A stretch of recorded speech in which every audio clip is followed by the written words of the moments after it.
آج ہم ایک ایسے موقع پر اکٹھے ہوئے ہیں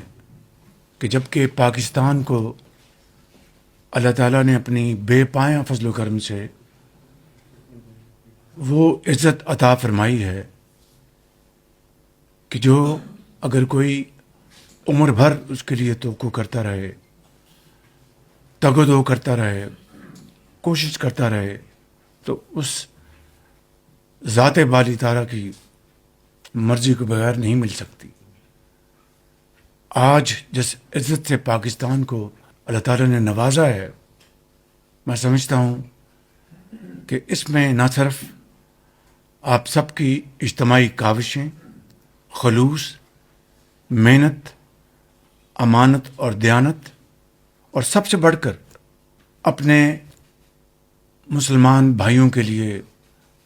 ان دوست ممالک کے لیے، برادر ممالک کے لیے جس خلوص کے ساتھ آپ نے اس جنگ کی آگ کو ٹھنڈا کرنے کے لیے کوششیں کی ہیں، وہ اللہ تعالیٰ کو پسند آئیں اور اس نے قبول فرما لیا۔ میں سمجھتا ہوں کہ اس کا ہمیں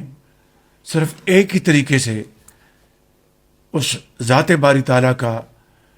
شکر ادا کر سکتے ہیں کہ ہمارے سر اس کے حضور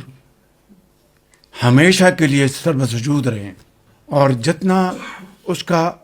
شکر ادا کر سکیں وہ کم ہے، اس لیے کہ نہ صرف یہ جنگ کے شعلے اس خطے کو لپیٹ میں تقریباً لے چکے تھے، بلکہ پوری دنیا کو اپنی لپیٹ میں لے رہے تھے۔